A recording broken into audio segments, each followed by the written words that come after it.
Muy bien.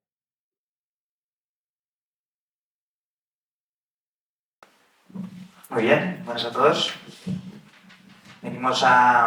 Comenzamos el acto de presentación del Happening, titulado Solo el asombro conoce, una mirada filosófica, en el que queremos aproximarnos un poco a entender qué significa el tema del asombro, que queremos tratar, que queremos tratar con nuestro Happening, abordándolo en este Happening 2026. Presento antes de nada brevemente a nuestro ponente, Juan José García Narro, querido profesor de la facultad. Juan José es doctor en filosofía y es el actual decano de la Facultad de Filosofía y profesor titular del Departamento de Lógica y Filosofía Teórica en la Universidad Complutense de Madrid. Ha publicado numerosos libros y artículos sobre ontología, fenomenología, metafísica, personalismo o ética. Entre sus muchas publicaciones queríamos destacar Ser y no ser, estudios sobre el pensamiento de Milán Puelles y Cómo se comenta un texto filosófico. También ha sido coordinador de la colección Opúscula Filosófica en Ediciones Encuentro. Y antes de nada, antes de darle la palabra, queríamos leer brevemente el manifiesto que os han entregado a cada uno de vosotros para poder acercarnos un poco más a la cuestión del happening y a lo que nos convoca en este breve encuentro. Cuando cae el sol y el cielo se oscurece, comienza un espectáculo que a lo largo de la historia ha servido como inspiración para artistas y como motor para la investigación científica. La noche estrellada. Tan solo unos cuantos luceros brillantes en la bóveda celeste provocan en todo aquel que aún conserve un poco de su espíritu humano un sinfín de interrogantes acerca de la realidad que lo rodea. Este primer asombro provoca un deseo de entrar en relación con el mundo, que sirve como impulso para el proceso cognoscitivo. Es esto precisamente lo que hace el niño, a quien la totalidad de lo real se le presenta como maravilloso. Busca la explicación de aquello que lo rodea y no logra comprender. En cambio, el físico italiano Marco Bersanelli explica en una de sus obras que el origen del asombro ante la realidad no es la capacidad de medirla, sino el simple pero vertiginoso hecho de que las cosas existan. Vertiginoso porque nos abre hacia un horizonte más grande, y simple porque lo hacen con el simple hecho de ser. De esta manera toda la realidad se convierte en objeto de conocimiento. La admiración que suscita va de la mano del deseo de comprender y explorar las posibilidades que la naturaleza ofrece. Apunta Bersanelli, el mundo está ahí fuera, llamándonos. La realidad que se pone frente a nosotros establece un vínculo afectivo que despierta nuestros deseos y que nos hace verla llena de significado. Narra Da Vinci en uno de sus escritos. Y en eso estaba cuando surgieron en mí dos cosas, miedo y deseo. Miedo por las amenazadoras tinieblas y deseo por si hubiera adentro alguna cosa maravillosa.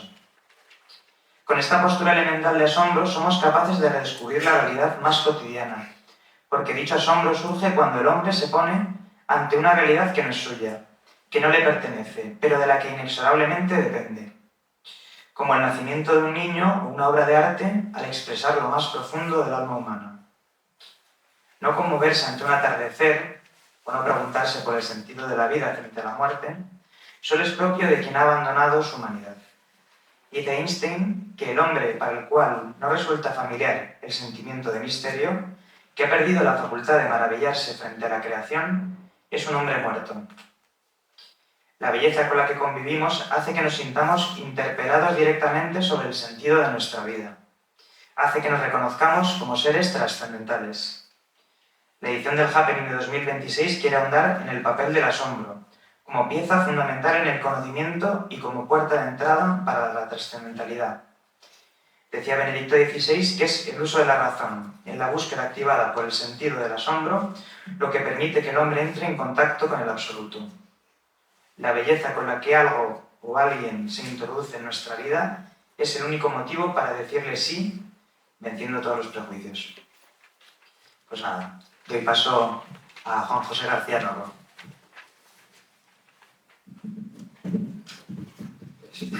Muy buenas tardes a todos vosotros y de todo decir gracias a los organizadores de este evento que es, digamos, precursor de Happening, que tendrá lugar la semana próxima, ¿no? Es una suerte, como diría Aristóteles, de protéptico, de invitación a un acontecimiento más grande, más importante. De lo que voy a hablar, no voy a hablar demasiado, porque creo que lo más importante será el diálogo posterior, pero de lo que voy a hablar, porque un filósofo debe ser obediente, es de lo que se me ha propuesto: asombro y filosofía. Y claro, asombro y filosofía requiere, prometo no alargarme, hablar un poquito de la filosofía y mucho del asombro. Claro, la pregunta ¿qué es filosofía? Una pregunta muy pertinente. No creáis que se la hacen solo las personas ajenas a esta actividad. No es la que aquí nos repetimos cada mañana en esta facultad, ¿no? ¿Qué diablos estamos haciendo? ¿Qué es filosofía? Es una pregunta que tiene una característica que la hace única. Ciertamente, quien se dedica a cualquier actividad filosófica, cualquier actividad artística, se puede preguntar, pues eso, no sé, ¿qué es la física? ¿O qué es la literatura? ¿No?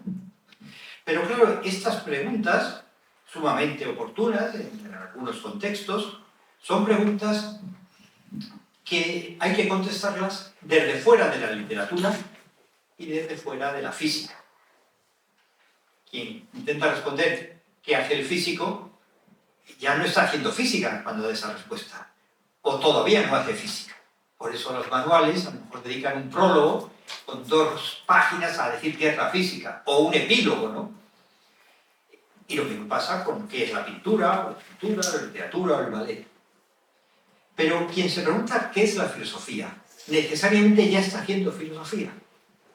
Claro, es que el gremio de los filósofos es sumamente hospitalario para cualquiera, porque el gremio de los filósofos está lleno de cualquier persona que se haga una pregunta que pretenda ser última en algún sentido. Decir qué es filosofía necesariamente es ya hacer filosofía.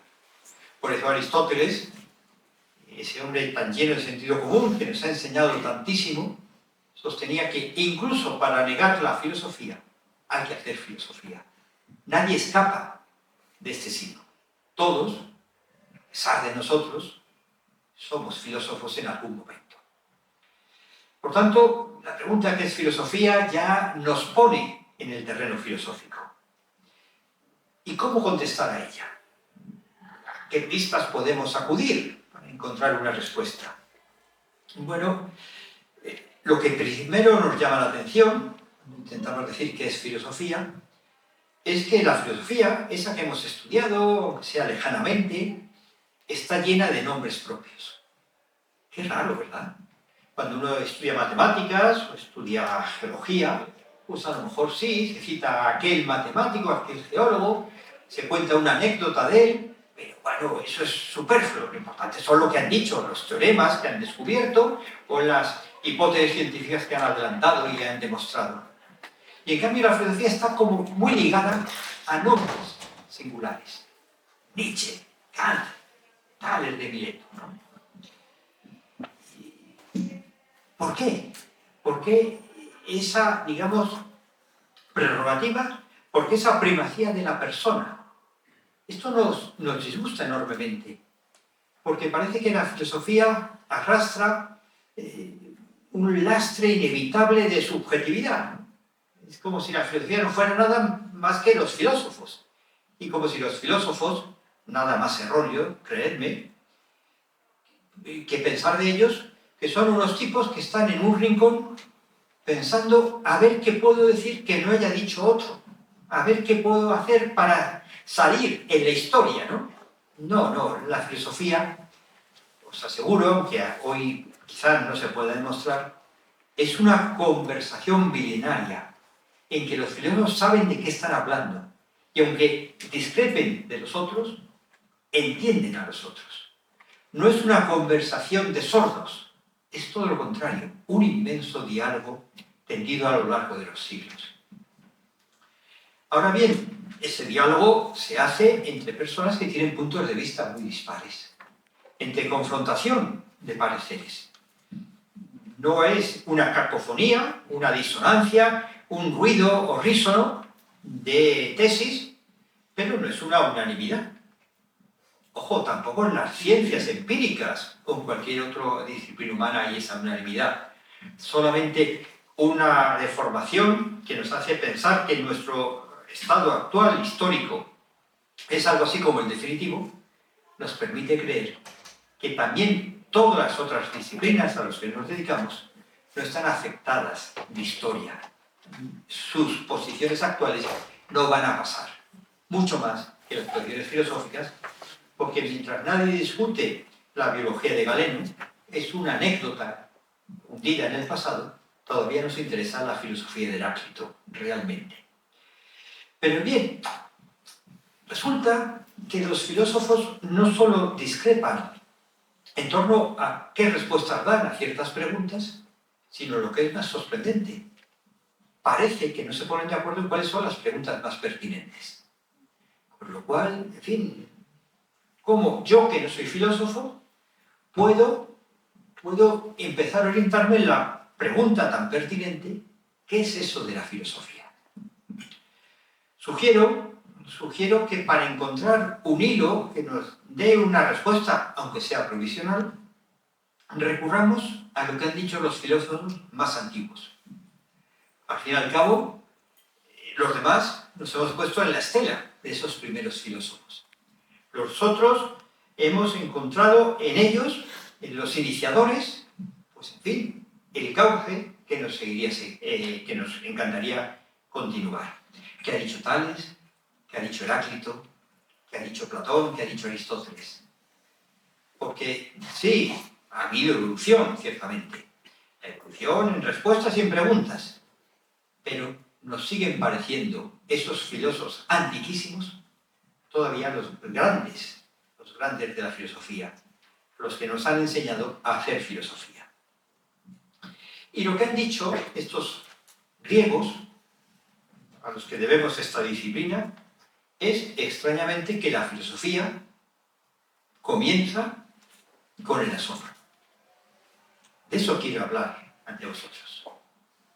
Una disciplina como muy sesuda, como muy racional, una disciplina siempre imbuida con el sano temor a equivocarse y por tanto a ser muy cauteloso en tus afirmaciones. Sin embargo, comienza con, en fin, un sentimiento extraño, un sentimiento incómodo, ciertamente la sombra. Esto lo han dicho todos los grandes filósofos. Aquí recuerdo un texto que podemos leer en el Teteto, uno de los diálogos platónicos. Dice más o menos Sócrates en algún momento de ese diálogo que trata de la cuestión ¿qué es conocer? ¿Cuándo conocemos? ¿Cómo sabemos que conocemos? Pues Sócrates dice, querido amigo, está conversando con un joven, Teteto, un joven estudiante de matemáticas. Querido amigo, parece que Teodoro, lo habían citado hace un ratillo, no se ha equivocado al juzgar tu condición natural. Pues experimentar esto que llamamos la admiración es muy característico del filósofo. La admiración, el asombro, traduzcámoslo como queramos, es muy característico del filósofo. Y añade, por si no quedaba claro, Platón, y lo pone en boca de Sócrates, el santo patrón de todos los que nos dedicamos a la filosofía. El asombro, y no otro, es efectivamente el origen de la filosofía. El que dijo que Iris era hija de Tauma, parece que no trazó erróneamente su genealogía. Iris es uno de los nombres de los mensajeros de los dioses. Una de las formas en que los dioses eligen un ser intermedio entre lo humano y lo divino para darse a conocer a los seres humanos. Iris es, por tanto, un epítome, otro nombre de la sabiduría. ¿Cuál es el origen de la sabiduría? Bueno, como en otras muchas ocasiones, Platón, a través de una imagen genealógica, dice, bueno, ¿cuál es el padre? En el panteón homérico, ¿cuál es el padre de Iris? Taumas. Y Taumasei es asombrarse. De ahí viene la palabra, por ejemplo, taumaturgo, el hacedor de cosas admirables, asombrosas. Es como si la sabiduría, lo dice aquí, surgiese del asombro o de la admiración. Y esto lo dice en otros muchos lugares. Esa admiración es equiparada por Platón con un detenerse, con un inmovilizarse, con un no saber qué hacer. En otros lugares, por ejemplo en el Menón, otro diálogo platónico, Sócrates, que parece ser que era muy feo, de rostro chato y, en fin, ancho, pues es equiparado con el pez torpedo, la raya. Este pez, una especie de tiburón, que tiene la capacidad de producir pequeñas descargas eléctricas. Con ello pesca, no sé si es la palabra que un pez pesque a otro, ¿no? Pero bueno, con ello se alimenta, ¿no? Inmoviliza con una descarga eléctrica a otros peces más pequeños para comérselos. Y claro, cuando Menón se queja de que le ha conducido el diálogo de Sócrates a una situación de perplejidad, de asombro, de no saber qué contestar, entonces le dice, ya me habían dicho, Sócrates, que tú eras como el pez torpedo, que aturde a los demás y les deja sin palabras. No solo dice Sócrates, claro, dicen eso de mí porque soy muy feo, igual que el pez torpedo, ¿no? Pero si lo que dicen es que yo atonto a mis interlocutores en los diálogos, se equivocan. A lo mejor les dejo sin palabras, ¿vale? Pero ojo, es porque yo no las tengo. A lo mejor les dejo perplejos, ¿vale? Pero es porque yo estoy también perplejo. No, por tanto, es una treta retórica, una ñagaza para vencer en ese diálogo, ¿verdad? Como si yo quisiera ante un auditorio llevarme el aplauso de los muchos. No, no, yo dialogo porque estoy tan perdido como termina estando mi interlocutor. Aunque este al principio decía que sabía, pero lo he llevado a mostrar que eso que quería saber no lo sabe. Es pues el asombro, la perplejidad, la admiración. Ahora intentaremos ver si hay diferencia entre esos tres términos. El origen del filosofar, si hemos de creer a los primeros que filosofaron. ¿Cuándo se produce este asombro? Vamos a preguntarnos cuáles son las condiciones del asombro, vamos a preguntarnos en qué consiste el asombro, vamos a preguntarnos varias cosas acerca de él, pero preguntémonos de inicio, ¿cuándo? ¿En qué condiciones se produce el asombro? Y ahí también hay unanimidad entre los que han reflexionado al respecto. Para que se produzca este asombro, ¿cómo decirlo? Hace falta detenerse en el tráfago vital. Hace falta no estar ocupado inmediatamente con el trabajo. Hace falta levantar la mirada un poco de aquello que tienes entre manos. Me intento explicar. El ser humano puede estar básicamente en dos actitudes. Y transitamos de la una a la otra muchas veces sin apenas percatarnos. La mayoritaria, la que ocupa más parte de nuestro tiempo, la podríamos llamar, ¿por qué no utilizar un término también latino o griego, no sé cómo decirlo, trabajo? Tenemos necesidades de todo tipo, no solamente necesidades primarias que normalmente satisfacemos intercambiando los bienes que las sacian por dinero. Tenemos también otro tipo de necesidades, más espirituales, pero que nos encadenan exactamente igual. Por ejemplo, la necesidad de ser admirados, de ser aceptados por otros. Bueno, ¿cuánto tiempo dedicamos a obtener el dinero que nos va a dar la comida, la habitación, la ropa? ¿Cuánto tiempo dedicamos de nuestra existencia a agradar a los otros? Ojo, no por ellos mismos, sino para que nos lo devuelvan en respeto, admiración, cariño, obediencia. Es decir, estamos continuamente ocupándonos en cosas que, si las miramos bien, son medios de obtener otros fines. Y rara vez tenemos el tiempo necesario para ocuparnos de esos fines, de esas cosas que apreciamos por sí mismas, y no solo como caminos, instrumentos de obtener otras diferentes. Yo siempre me acuerdo a este respecto de lo que un filósofo cínico, Diógenes, dijo al gran Alejandro Magno. Diógenes era un discípulo quizás extraviado, quizás estrafalario sin duda de Sócrates. Y Diógenes, como cínico que era, cínico significa perruno, había llevado su vida a la simplicidad más absoluta. Para no depender de bienes materiales, había renunciado a todos. Para no depender de otro tipo de bienes, estos que me refiero, posición social, fama, en fin, había renunciado también a ocupar puestos preeminentes, etc. Bueno, y vivía ahí con muy poco, con lo mínimo, como un perro. Y Alejandro Magno llega a Atenas, pero llega como conquistador. Y claro, cuando un general conquista una ciudad rica, pues quiere visitarla. Y nunca faltará un natural de esa ciudad que se ofrezca de Cicerone. Bueno, seguro Hitler tuvo cicerones parisinos que le enseñaron París, ¿no? Pues también tuvo Alejandro Magno, y no estoy comparando uno con otro, pues sus cicerones. Bueno, le enseñan, pues aquí el Partenón, ¿verdad? Aquí el Electeion, aquí tal, el teatro, aquí tal, ¿no? Pero claro, un soldado, ¿no? Pues siempre dirán, y bueno, y las chicas, y los cabarets, y dónde, bueno.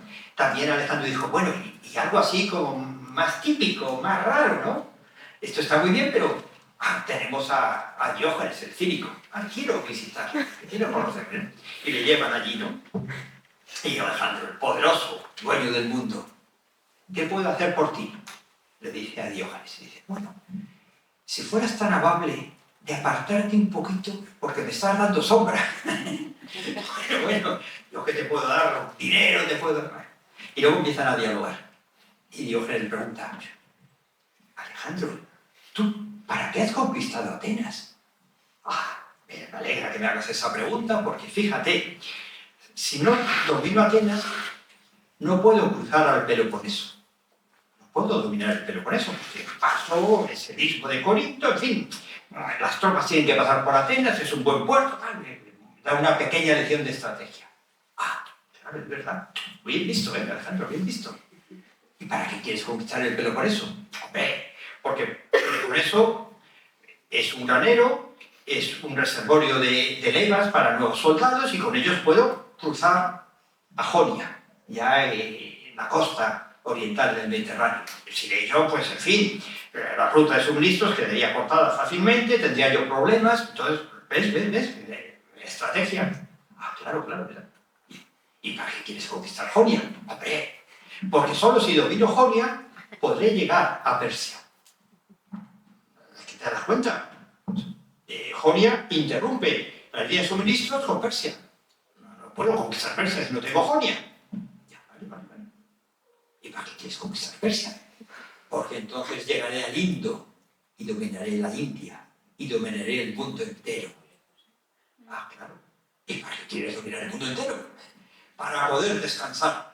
Toma, dice Diógenes. Eso lo hago yo ya. Es decir, una cadena de medios, y eso es trabajar. Ocuparse de cosas que son medios no tiene sentido, más si me lleva a un fin. Es algo respecto de lo cual la pregunta ¿para qué lo quieres? Está de más, es superflua. No tiene sentido. Bien, pues el asombro difícilmente surge cuando estamos en el tráfago, en medio del trabajo, de la ocupación con medios. Toda nuestra atención, todo nuestro esfuerzo está puesto en obtenerlos.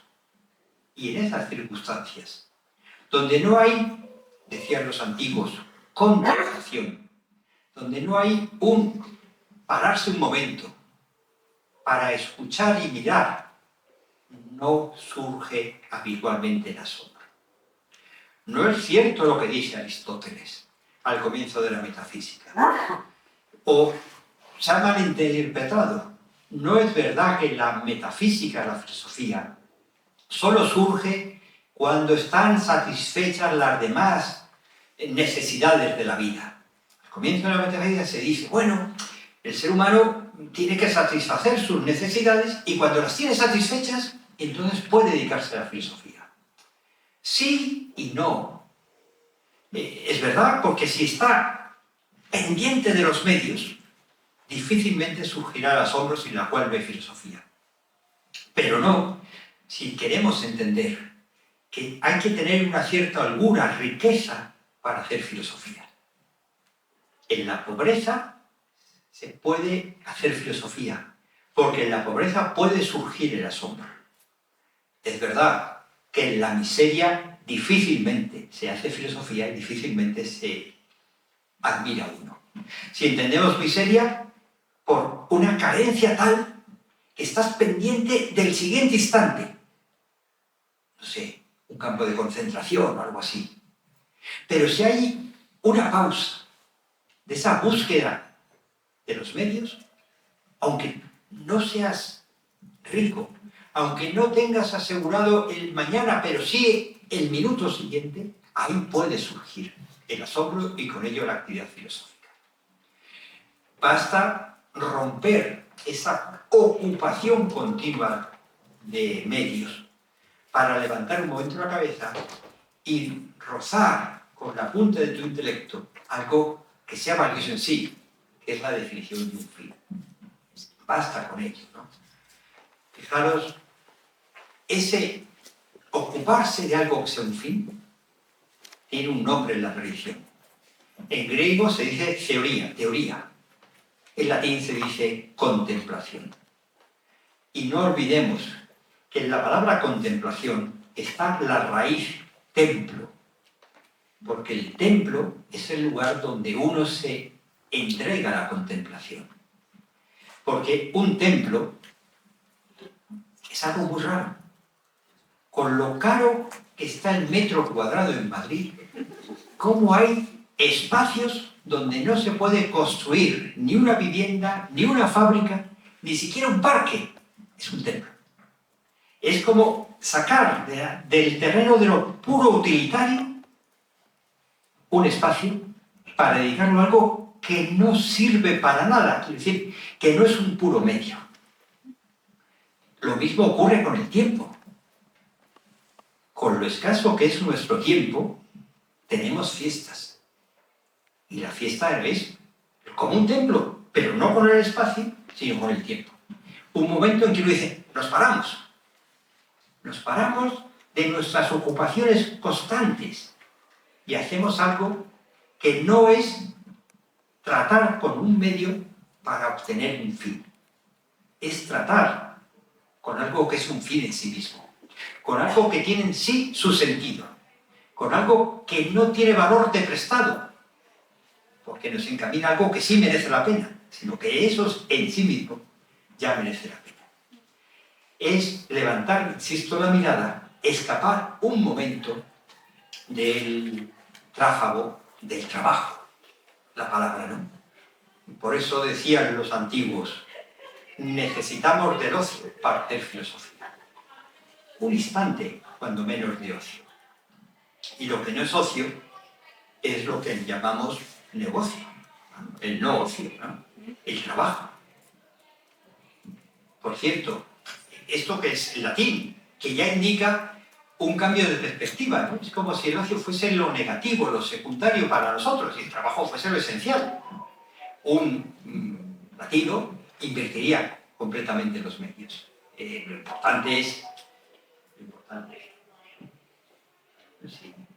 Lo importante es el ocio. Y lo negativo es cuando uno tiene que dejar el ocio, la ocupación, insisto, con fines para tratar de medios. La palabra griega de ocio es preciosa y os pido que no lo olvidéis nunca. es escolé, de donde viene nuestra escuela. La escuela es el lugar donde uno se ocupa de cosas que merecen la pena, no donde se forma para ocuparse de trabajos. No digo yo que la universidad o el instituto no deba formar también trabajadores, pero no es lo esencial. Es enseñarle a ser un ser humano. Y es un tipo que es capaz de descubrir cosas valiosas en sí mismo. Bueno, esto es la condición, la ruptura del mundo del trabajo. Y cuando uno se asombra, y mientras está asombrado, pues es el tipo más torpe del mundo para, en fin, triunfar en el trabajo. Por eso siempre se dijo, Tales, el primer filósofo, mirando las estrellas, una suerte de contemplación, las estrellas es el ejemplo de lo inútil, de lo que no podemos manipular para ponerlo a nuestro servicio. Bueno, hasta que Elon Musk llega, en fin, a un planeta y tal, y extrae minerales, pero en principio es lo que está ahí para ser contemplado, pero no utilizable, por su lejanía, etc. Pues bien, Tales, mirando las estrellas, contemplando el firmamento, cayó en un pozo. Y una muchacha, la joven, pues se ríe de él. Y dicen que este es sabio, y ahí está caído, ¿no? Sí, es que cuando uno contempla, no vale para trabajar. Ojo, no me malinterpretéis. No os estoy invitando a que dejéis de trabajar para contemplar. Hay que saber mezclar en la vida en dosis bien acertadas ambas actividades, ¿no? Qué pena que Aristóteles, que junto con Platón narran esta anécdota, la echara a perder con lo que dice a continuación. Porque Aristóteles dice, en fin, dolido Tales por la risa de esta muchacha, cuando consiguió salir del pozo en que se había caído, como había observado el firmamento y preveía un cierto tiempo, dedujo que iba a haber una buena cosecha de aceitunas, con lo que alquiló todas las almazaras, todos los molinos de aceitunas, y cuando vino la buena cosecha, los alquiló muy caros, y demostró así que mirar el cielo sirve para hacerte rico. No, Aristóteles, no. Seguro que esto ha sido una escolasia, un comentarista que copiaba a Aristóteles y no entendió ni una palabra. El filósofo es un tipo que no sirve para trabajar. Y cuando digo filósofo, es el que ha caído en algún momento en el asombro. En la medida que sigue asombrado, no va a servir para trabajar, pero va a lograr algo que vale más, que es tratar con algo que tiene valor en sí mismo. Bien, esa es la condición del asombro, ¿no? Pero ¿en qué consiste propiamente este asombro? ¿De qué se trata, no? Bueno, hay algunas pistas que nos permiten adivinar qué es esto del asombro. Y también Aristóteles, no el escolasia que lo echó a perder, nos dice, el asombro es algo que sienten los filósofos y los poetas. En esto tienen de común. Caray, los filósofos y los poetas. Y cuando habla de poetas, dice además, Tomás de Aquino, que hace el comentario, la glosa de este fragmento aristotélico, los poetas que teologizan, los poetas que hacen teología o que hablan de los dioses. Poetas y filósofos tratan de lo admirable y lo admirable de alguna manera tiene que ver con los dioses. ¿Qué quieren decir? Vamos a ver, ¿cuándo nos asombramos?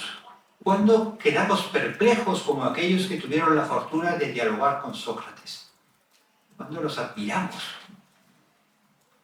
Bueno, cuando hay algo que no comprendemos.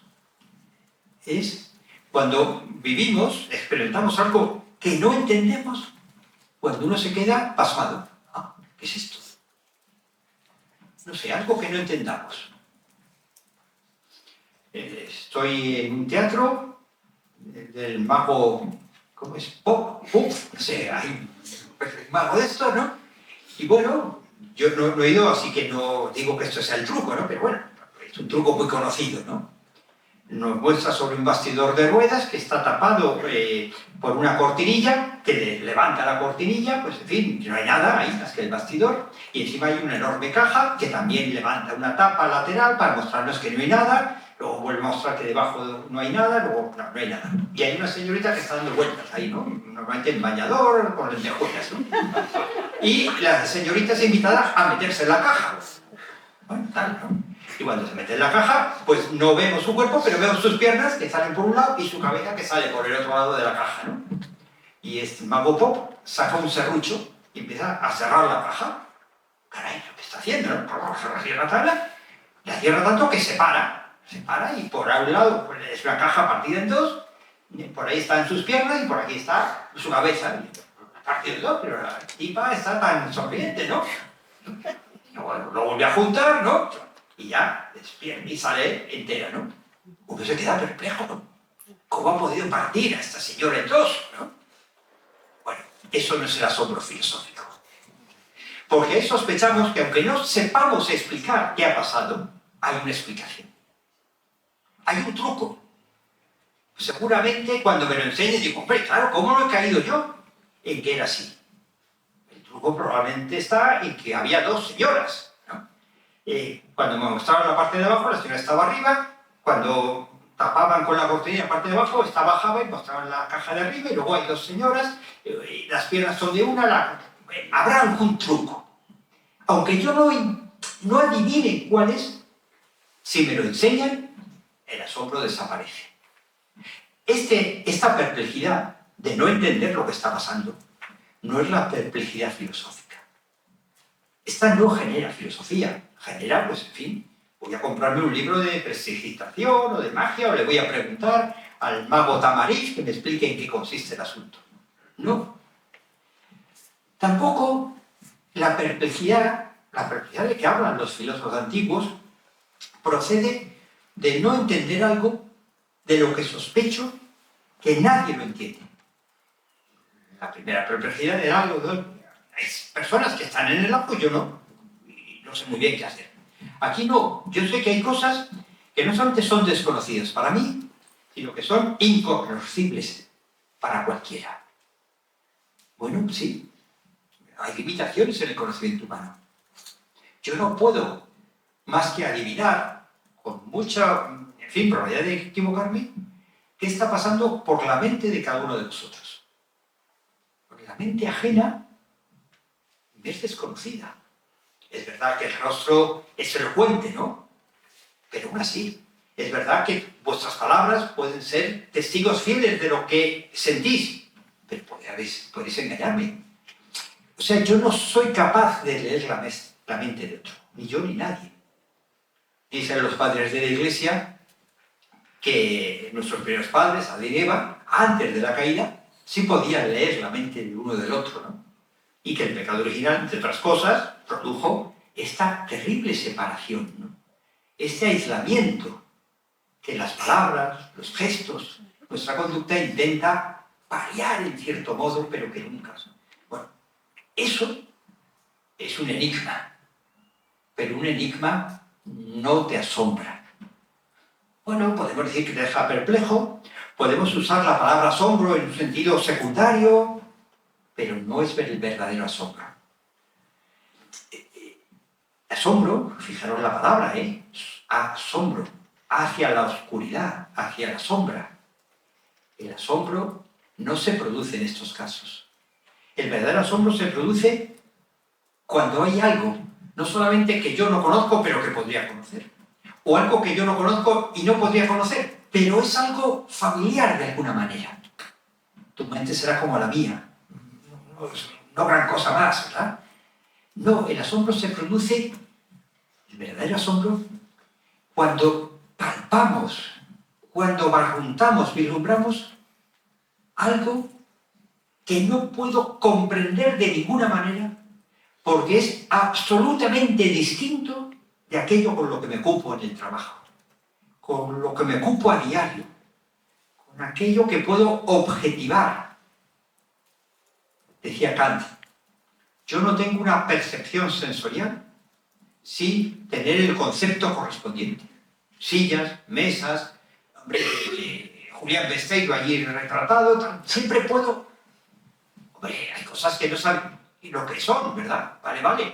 Algo muy raro que no sé lo que es. Ya lo estoy conceptualizando.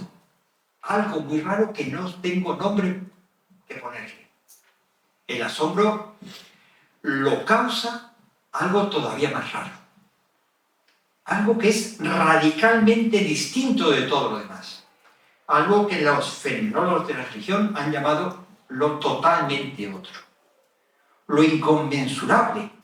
Lo que ni siquiera puede ser objeto, borroso, confuso.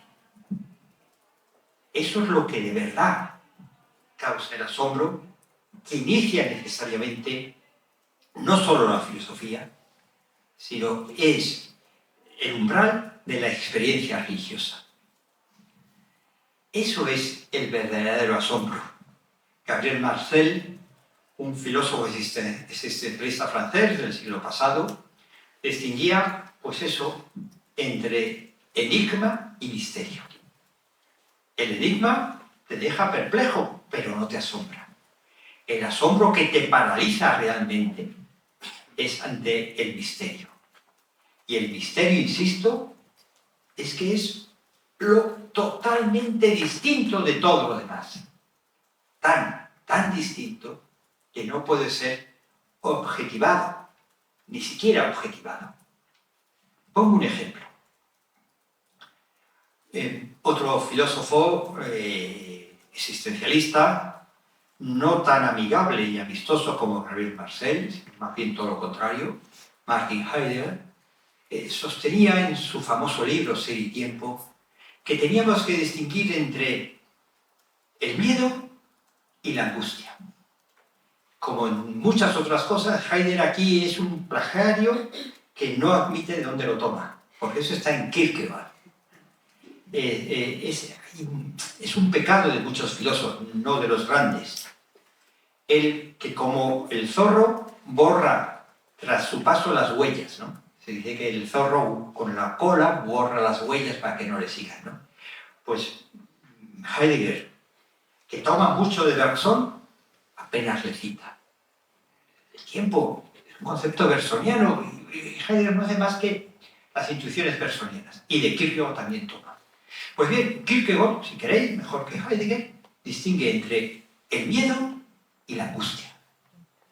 Lo peculiar del miedo es muy claro. El miedo es, en fin, la imaginación de un mal que consideramos próximo y inevitable.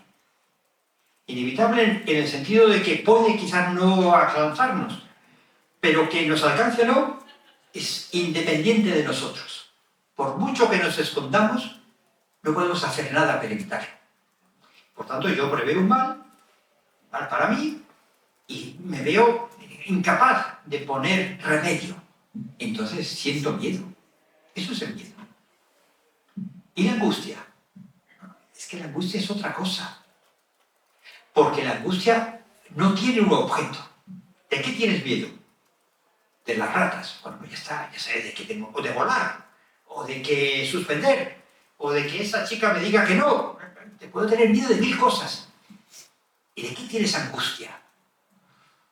Lo peculiar de la angustia es que es una sensación parecida al miedo, es incómoda, me desazona, no me deja parar quieto, me pide dormir, pero no puedo decirte que tengo angustia. Porque la angustia se da como el asombro de algo que no es objetivable, que no lo puedo traer delante de mí, ni siquiera con la imaginación, que no lo puedo concebir, que no lo puedo nombrar, pero que está ahí, que siento que está ahí.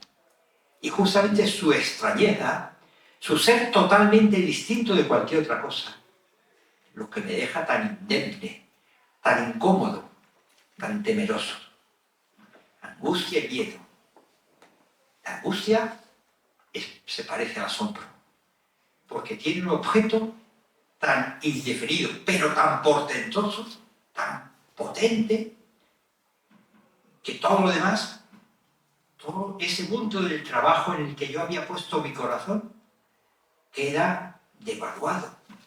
No es nada frente a ello. Bien, es el barrunto, el vislumbre de eso tan extraño. Insisto, la filosofía de la religión lo ha llamado lo totalmente otro, lo que causa el asombro.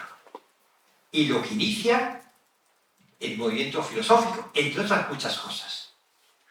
Eso lo puedo sentir, esa angustia, que es una suerte de vértigo, lo puedo sentir haciendo matemáticas. Qué raro, ¿no? Pero sí. Cuando uno descubre que del triángulo, eso tan tenue, tan vaporoso, eso tan irreal como es un triángulo, puede enunciar verdades inconmovibles. Cuando uno descubre, por ejemplo, yo creo que todo niño lo ha experimentado. Hoy he aprendido en la escuela a contar hasta 10. Ah, muy bien, niño. Hoy he aprendido hasta 50. Hoy he aprendido hasta 100. Hoy he aprendido a contar cualquier número. Qué salto, ¿verdad? Es el rozar lo infinito. Saber que toda cantidad, por grande que sea, la puedo enumerar. Vaya, caray, ¿no? Pero todavía no es lo portentoso. Y ahora me dicen, bueno, sí, esto del infinito es un lío, pero chicos, ¿qué hay? ¿Más números pares o números? Bueno, si los pares son uno de cada dos, habrá más números que números pares. Bueno, mira, piénsalo un poco. Hay los mismos. ¿Cómo una parte del conjunto puede ser igual al todo? Empieza a vislumbrar algo incomprensible. O en la ética. Qué bien me viene mentir. En este caso, no en todo. Yo soy un tipo decente, ¿no? Pero en este caso es que no perjudico a nadie, yo salgo indemne, en fin. Y me cuesta mentir.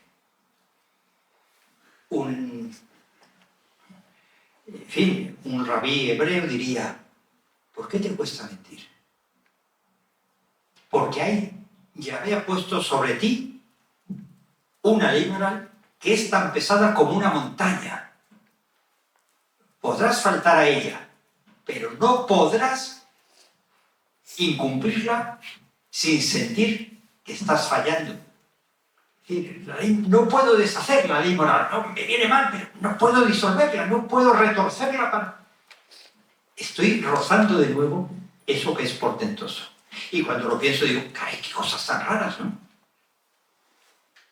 En el ámbito estético también se da ese portento, ¿no? Cuando me quedo sobrecogido, por ejemplo, con una música de Bach, con una escultura, ¿no? De Fra Angelico, no sé, ahí veo algo, no sabría qué decir qué, en el fondo no son más que colores, son más que sonidos, pero de golpe me he sentido que me quedo sin palabras, que me quedo anonadado, que no me siento nada frente a ello, que tiene una dignidad y una realidad tal que todo lo demás, yo y todo lo demás, todo aquello que tenía enorme importancia, ¿no? A ver si saco esta asignatura, a ver si logro esta plaza, a ver si obtengo no sé qué, todo lo demás queda como hundido en la indiferencia frente a ello. Cuando uno dice, como cuenta la tradición que comentó Heráclito a unos visitantes, esperaban el gran Heráclito el oscuro, Heráclito el hijo de reyes, Heráclito el hierático, el tipo, ¿verdad? Pues estaba ahí al lado del fuego, ¿verdad? Calentándose las manos. Y los otros quedaron, hombre, qué cosa tan... Esto lo vemos todos los días, un anciano al lado del fuego. Y Heráclito dice, pasad, que también aquí hay dioses. También aquí se puede dar esa vivencia que te deja sin palabras. Ese barrunto de lo totalmente otro. Eso que te deja asombrado. Y que al dejarte asombrado, al cabo de un tiempo, descubres que eso que has vivido vale más que todo lo demás de tu existencia. Y que ojalá lo vuelvas a vivir. Claro, ojo, eso que has vivido, de alguna manera te enseña que junto a cada cosa del mundo y a la totalidad de esas cosas, hay algo más que no es del mundo. Hay un bello libro de Levinas cuyo título es toda una tesis: Totalidad e infinito. La totalidad es el mundo, que ya de por sí es misterioso. Pero bueno, aunque no lo comprenderé hasta el final, no hay en él nada de otra clase, de otro tipo, a nada que sea. Pero junto al mundo está algo más, algo que lo sobrepasa. Y de lo que aquí solo hay destellos. Pero son esos destellos lo que me permite filosofar, lo que me empuja a filosofar, igual que me puede empujar a orar, o me puede empujar a realizar una obra de arte que realmente deje sin palabras.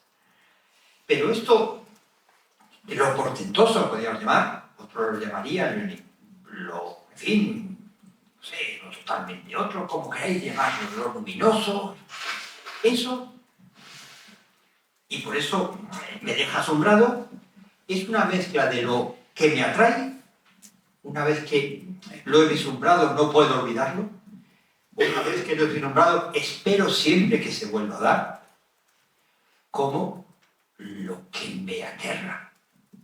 Eso que me asombra es como dual. Es un foco de atracción irresistible y un foco de espanto. Estoy tocando una realidad radicalmente distinta y eso, pues claro, me conmueve de pies a cabeza, ¿no? Sócrates, por ejemplo, cuando narra en la apología esa defensa que probablemente nunca tuvo lugar, porque no corresponde a los usos jurídicos de la época, ¿no?, en que es acusado de varios crímenes: corromper a la juventud, introducir nuevos dioses, ser tipo poco piadoso, etc. Él sostiene que lo que ha hecho no es más que ir de un lugar a otro de Atenas hablando con unos y con otros para cumplir el mandato del dios. Y el mandato del dios era que un amigo suyo, dita la hora en que fue al oráculo de Delfos, preguntó a la pitonisa: dime quién es el más sabio de Grecia. Y le dijo: pues es un tal Sócrates de Atenas. Si yo soy amigo del más sabio, algo poco, pero algo valgo, ¿no? Entonces se fue corriendo a Atenas: oye, Sócrates, ¿quién es el más sabio? Y Sócrates dijo: bueno, qué tontería. La pitonisa no miente, pero no siempre habla claro. Habrá querido decir otra cosa. Acuérdate de cuando le dijo a aquel: ¿qué pasará si inicio la guerra? Destruirás un gran imperio. Inicia la guerra, es derrotado, es destronado y va a quejarse a la pitonisa, a buena hora, ¿no? Y ellos dijo que destruyese un gran imperio y no tuviste la precaución de preguntarme cuál. Era el tuyo. Bueno, o sea, hay que buscar y lo que querrá decir la pitonisa no puede ser literalmente que soy el más sabio, porque mira, este es un sabio, aquel le han dado una medalla por sabio, este enseña sabiduría, y va preguntando unos a otros, ¿no? Y dice: qué incómodo esta tarea, pero cada vez que intento dejarla, noto una voz en mí que me lleva a volver a ella. Ese mandato, como todo lo que está en el ámbito de lo asombroso, es atractivo y siento repulsa, me invita a alejarme corriendo, me invita a taparme el rostro para no ver el rostro de Dios, en definitiva, cara a cara. Bueno, eso es, yo creo, el origen del asombro. Eso es, insisto, el origen del filosofar. Podríamos aducir multitud de textos, porque por eso decía Aristóteles, muy sensato, muy de sentido común, ¿no? El poeta y el filósofo tienen esto en común, que tratan del asombro. Han tenido la vivencia de lo asombroso y no hacen más que darle vueltas a ver cómo ha podido ser. Y ese darle vueltas a cómo ha podido ser consiste en hablar de lo asombroso. Pero si fuera verdad la mitad de lo que yo he dicho, ese hablar de lo asombroso implicaría un lenguaje diferente, porque nuestro lenguaje está hecho para hablar del trabajo, de las cosas que tenemos alrededor, de lo que es un medio, de lo que es manejable, de lo que es objetivable, de lo que podemos dominar, aunque sea solo intelectualmente. Los astros que no puedo yo intervenir sobre ellos, puedo calcular sus órbitas. Tengo esa mínima violencia sobre ellos. Están bajo mi poder porque lo comprendo. Pero si hay algo que está más allá de lo que puedo comprender, no solo manejar, ¿cómo hablar de ello? Por eso es raro. Pero el tipo que se jacta de ser lo más racional posible, el filósofo, resulta que tiene que recurrir al lenguaje simbólico, al mito, a un lenguaje alegórico, porque no tiene conceptos para hablar de aquello que es lo único que merece la pena hablar. Y eso es, yo entiendo, la puerta, la única puerta que me lleva a la filosofía. Luego habrá filósofos o sedicentes filósofos que nieguen esto, porque es muy difícil convivir con lo asombroso. Estar en manos de un Dios vivo, en fin, no es lo mismo que estar en manos de un ídolo muerto, dice Pablo de Tarso. Es muy difícil y nos da alivio pensar que esto fue un mal sueño. Bueno, sí, se establece, como dice Platón, una gigantomaquia entre los amigos de lo asombroso que balbucean para intentar explicarse esa vivencia y los amigos de lo sensible, aquellos que niegan la posibilidad de lo asombroso. Y eso es, desde Platón, el diálogo en que los filósofos estamos empeñados. Y esto es lo que yo tendría que decir sí, sobre lo asombroso. Muchas gracias.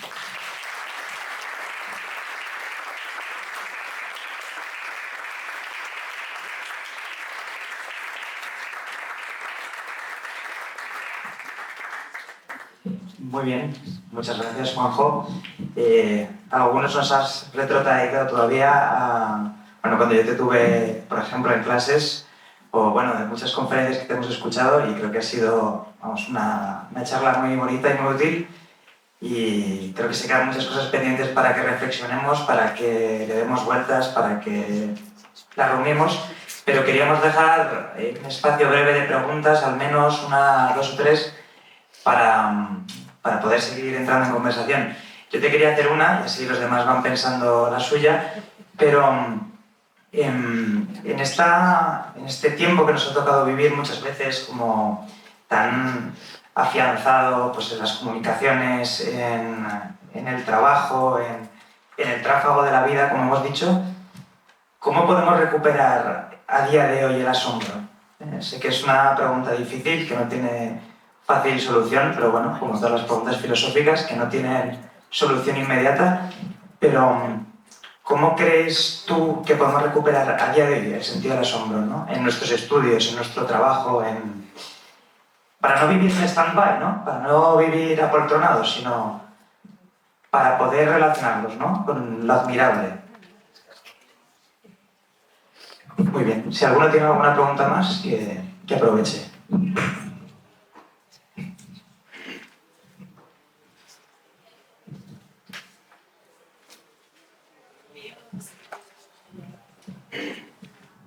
Hola, muchísimas gracias.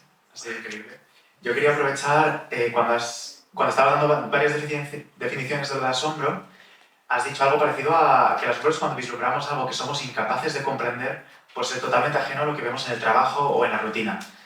Quería preguntar porque yo siento que tengo la experiencia de haberme acostumbrado demasiado a ver cosas asombrosas en mi vida, a ver demasiadas cosas preciosas, a ver milagros, lo que sea, y claro, es feo de repente sentir que ves cosas preciosas y asombrosas, como tú decías, y no sentir este asombro. Entonces, ¿qué dirías tú, qué recomiendas, digamos, para seguir estando así de abiertos al asombro, a pesar de tener suerte y ver muchas cosas asombrosas?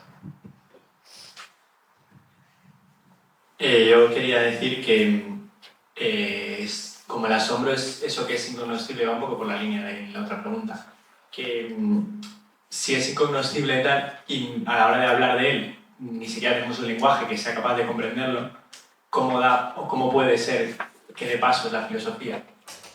No sé si me explico, porque si no se puede explicar, ¿cómo podemos intentar explicarlo?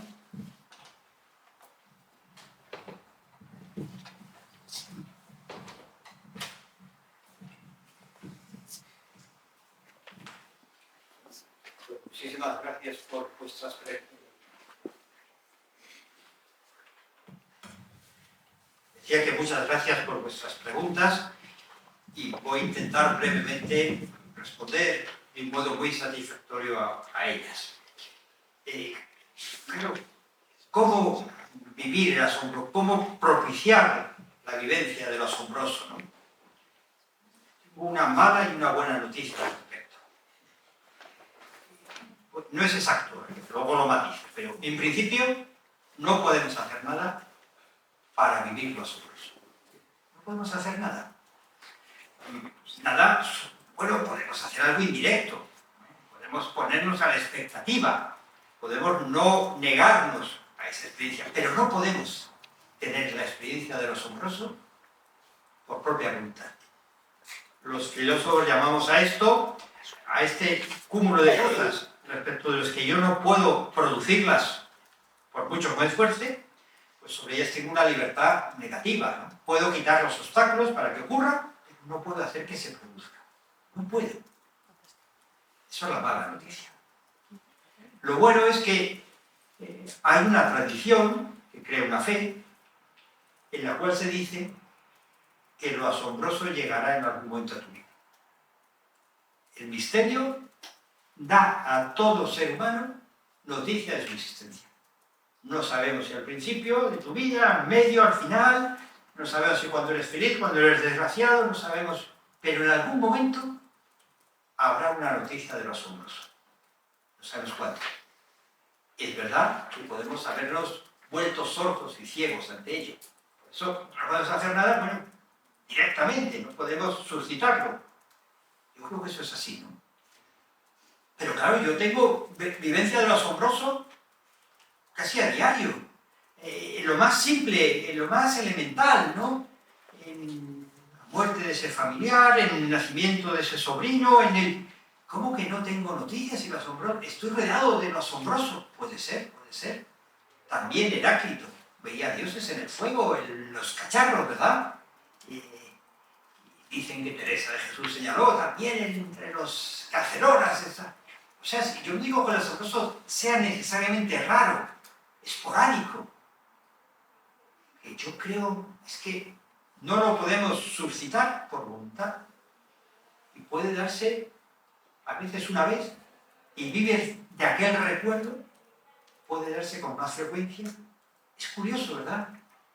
Tiene muchas maneras de manifestarse y lo que creemos algunos es que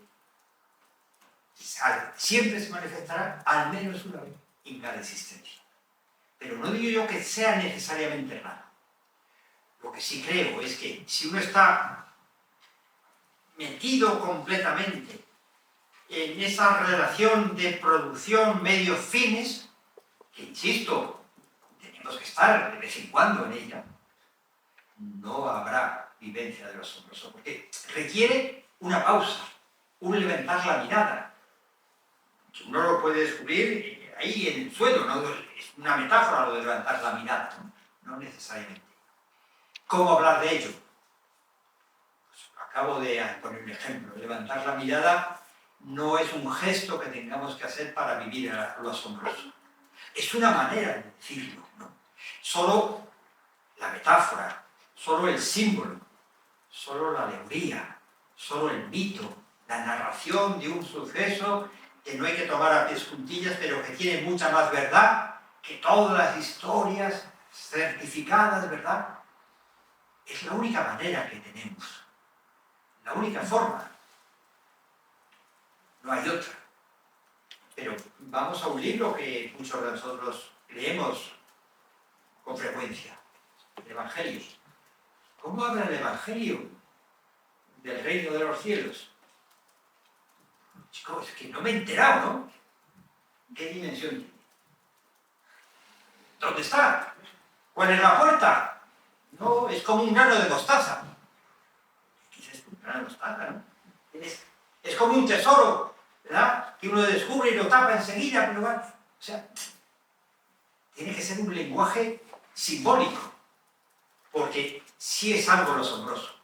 Y no lo que te deja perplejo, no el enigma, ¿verdad?, del mago, ¿cómo lo ha hecho que no lo descubro? Entonces, no puede describirse. Se puede sugerir, ¿no? Se puede indicar, puedes dirigir la mirada a cierto lugar, a ver si te pasa lo que me pasó a mí. Pero nada más.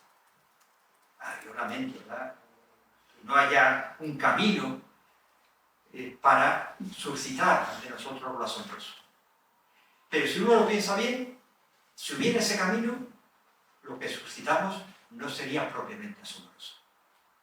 Porque en vez de estar nosotros en su poder, estaría en nuestro poder. Y formaría parte de ese mundo, de los fines y los medios, de ese mundo dominable, de ese mundo del trabajo, de ese mundo del poder. No, es algo que nos tiene que ocurrir. Y de nosotros depende estar expectantes para que si nos ocurre, pues no se nos pase desapercibido. Como esas vírgenes están despiertas, antes de que llegue, no me entere, porque estaba ocupado en este asunto tan importante para mí. Y no tengo otra respuesta, lo siento. Pues nada, muchas gracias. Quería solo recordar una frase entre las muchas que has dicho, ¿no? Que nos podemos convertir ciegos y sordos ante el asombro, pero en cambio siempre podemos estar rodeados del asombro, ¿no? Entonces, nada, concluimos. Muchas gracias. Y queríamos dar unos breves avisos antes de terminar este acto. En primer lugar, queríamos agradecer a Ediciones Encuentro por apoyar la actividad de Atlántida, la asociación que promueve esta actividad, y como patrocinador de todos los actos del Happening 2026, que continuarán a partir de la semana del 17, digo del día 17 de marzo. Como sabéis, el acto de hoy y el Happening lo organizamos desde la Asociación Cultural Atlántida con el fin de recuperar el sentido del asombro como actitud fundamental para la vida y el estudio, invitando a estudiantes, profesores y profesionales, como Juan José, a mirar la realidad con atención y curiosidad.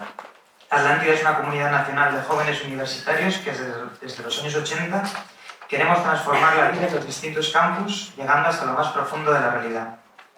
El Happening es el evento central de la vida de Atlántida en la universidad. Durante 4 días transformamos el campus de la UCM en ciudad universitaria en el centro neurálgico de la cultura, el ocio y el encuentro. El programa comenzará el siguiente martes 17 de marzo a las 5:30 horas en la Facultad de Derecho, con la inauguración oficial de este.